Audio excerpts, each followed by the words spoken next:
Welcome कर लेंगे। एक तो आज हमने एक चीज़ नोटिस की है, जब आपने बानी पीटीआई से मुलाकात बीच में शामिल नहीं रखी मुतालबात में, तो फौरी तौर पर प्राइम मिनिस्टर पाकिस्तान जो मुतारिक भी हुए हैं, वज़ीर ख़जाना को लेकर नशिस्त पे आए हैं मिस्टर गौर साहब अचकज़ई साहब के पास, और फिर मुतालबात भी जो आपके हैं उस पर एक मीटिंग भी हो गई।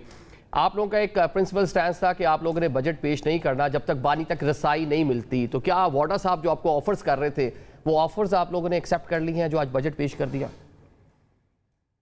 देखिए, सबसे पहले आदिल साहब आपका शुक्रिया। जहां तक बजट की पेश करने की बात है, हम पिछले कई दिनों से अपनी कानूनी टीम के साथ मशावरत कर रहे थे और सीएम अफरीदी साहब भी बैक टू बैक 3 दिन उनसे मीटिंग उन्होंने की।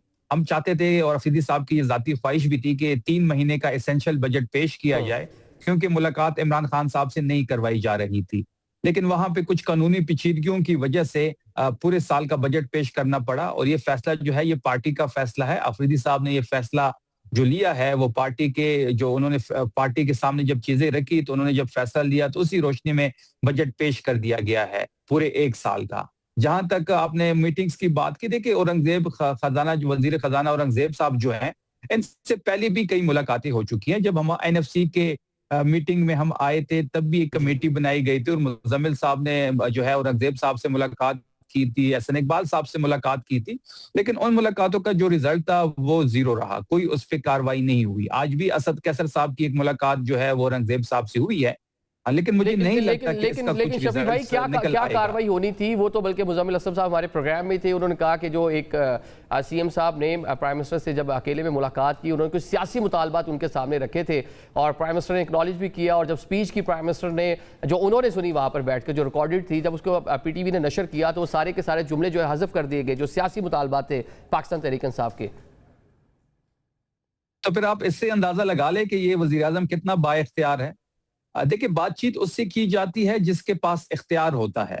आप किसी फरीक से भी जब बात करते हैं अपनी आम जिंदगी में या किसी भी जिस तरह हम पश्तूनों का जिरगा होता है, जिससे भी जिरगा किया जाता है, तो आप ये देखते हैं कि सामने वाले जिससे मैं बात कर रहा हूं उसके पास इख्तियार कितना है। हमें नहीं लगता कि इनसे बात करने का कोई फायदा होगा, क्योंकि जब भी इनसे बात की गई इमरान खान साहब के मुतालिक, हमने इनको बेख्तियार पाया है। इमरान खान साहब की सेहत का इशू बना तब भी ये बेख्तियार थे।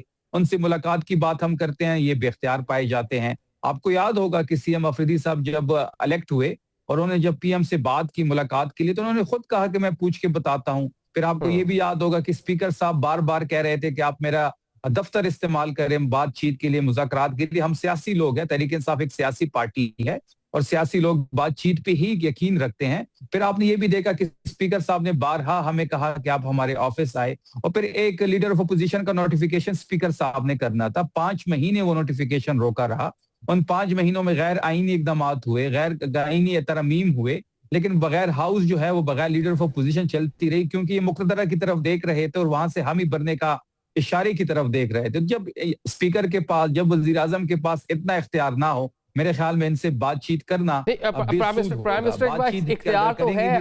आज जो आपकी लीडरशिप ने पार्लियामान में उनसे जो मुतालबात रखे, तो फौरी तौर पे वजीर खजाना को लेकर वो नशिस्त पर गए हैं। ये फुटेजेस आप भी मुलाहिजा कीजिए।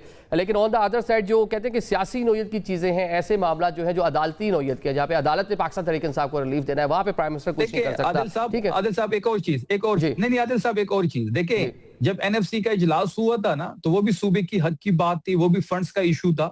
तब भी वजीर आजम ने औरंगजेब साहब को कहा था, तब भी वजीर आजम ने एहसन इकबाल साहब को कहा था, तब भी मीटिंग जो है वो मुजम्मिल असलम साहब ने इनके साथ की थी। उसका रिजल्ट का क्या बना? देखिए, ये बारहा आप लोगों को मुलाकातों के जरिए टरखा नहीं सकते।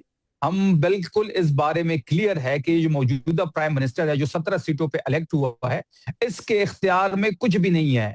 ये तो मतलब कि इस बार जो नशिस्तें होनी है, ये इस बार जो नशिस्तें होनी है, चले जो डायलॉग जिसकी बात कर रहे हैं, मिसाक इस्तेहकाम पाकिस्तान की, आज आपकी लीडरशिप ने बात की, इसमें आपको कुछ होता आगे फ्यूचर में नजर नहीं आता? हुज़ैफा साहब, ये तो मामला 2025 की स्टेज पे दोबारा आकर खड़े हो गए हैं। उस टाइम भी मीटिंग्स हुई थी, उसमें पाकिस्तान तहरीक इंसाफ का शिकवा था कि हुकूमत के पल्ले ही कुछ नहीं है, कुछ कर ही नहीं सकते, कुछ रिलीफ दे ही नहीं सकते, अपने वादे ही नहीं पूरे कर सकते। आज भी वहीं के वहीं खड़े हुए हैं।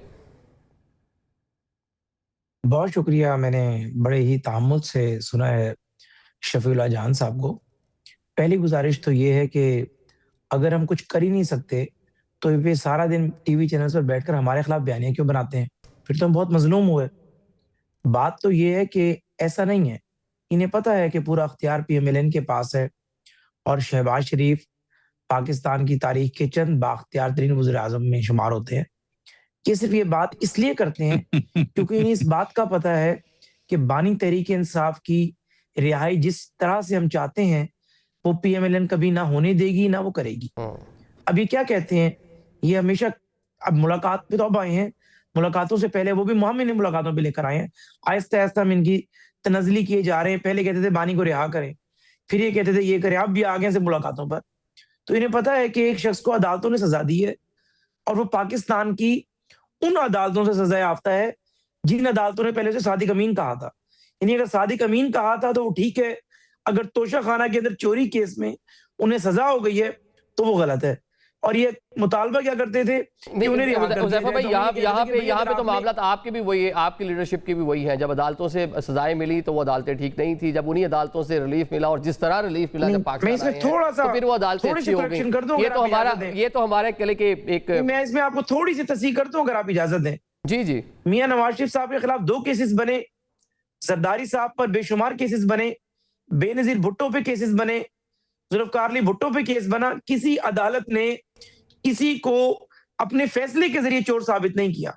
मियां साहब पे केसेस बने, लिखा उस वक्त के जज भुट्टो बशीर साहब ने को फैसले के जरिए तख्तेदार पर लटका दिया। आप कह रहे हैं कुछ हुआ नहीं, भुट्टो साहब को फांसी दे दी सर, बाद में सुप्रीम कोर्ट ने माफी भी मांगी उन्हीं केसेस पे। मैंने सवाल गंदम जवाब चना, मैं बात करप्शन केसेस की कर रहा हूँ, आप भुट्टो साहब के सिनेशन पे चले गए। मैं तो अदालती मामलात की बात कर रहा हूँ, अदालती फैसलों की बात कर रहा हूँ हुज़ैफा भाई। नहीं, मैं कुछ और आप सिर्फ करप्शन केसेस तक मैं ये गुजारिश कर रहा हूँ, मैं कुछ और अर्ज कर रहा हूँ। किसी अदालत से कोई पाकिस्तान का जो यानी सुप्रीम लेवल की लीडरशिप में जो शुमार होता है वो सर्टिफाइड चोर साबित नहीं हुआ। मासिफ बानी तहरीक इंसाफ के वो तोशाखाना में हुए, हम उन्हें नहीं कहते चोर, लेकिन वो फैसला जो है अब हम उन्हें उस फैसले के होते हुए अदालतें तो रिलीफ दे सकती हैं।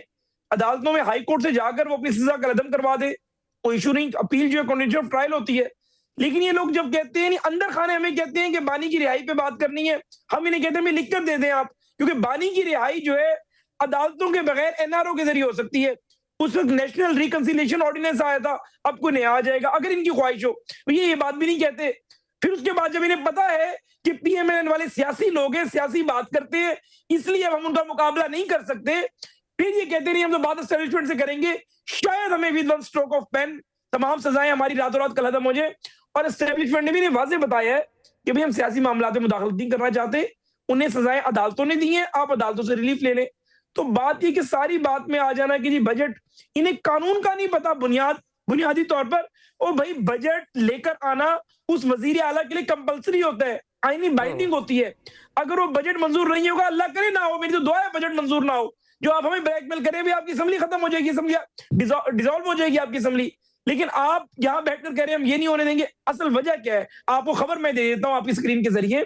इनके एमपीएस की एक बहुत बड़ी तादाद ये कहती है कि सुहेल अफरीदी कंप्रोमाइज्ड है और सुहेल अफरीदी ने कोई डील कर ली है, इसलिए ये उन एमपीएस से वोट लेने की खातिर सारा बयानियां बना रहे हैं। हमारा इनका कोई मसला नहीं है। और शर्मिला बहन ठीक कह रही है कि बात डिफेंस की हो रही है, वहां पर हाथ पांव के अंगूठे लगा रहे हैं। मतलब आप ये कह रहे हैं कि सुहेल अफरीदी साहब जो है एक बयानियां बना रहे हैं, आपने जो वर्कर्स हैं उनको सेटिस्फाई कर रहे हैं कि जो उनके खिलाफ एक बयानिया बना हुआ है, जो विद इन पार्टी उनके खिलाफ बहुत सी आवाजें भी उठ रही हैं, उसको सेटिस्फाई, उसको काउंटर करने के लिए पूरा मामला चलाए हुए हैं। आप बताएं जी, पाकिस्तानी सियासत में हम देखते हैं माजी में किस तरह सजाएं होती रही हैं, क्या पाकिस्तान तहरीक इंसाफ को जो मुतालबा है बानी तक रसाई, नई मुलाकात करा देनी चाहिए ताकि पॉलिटिकल टेम्परेचर जो है नीचे आ सके?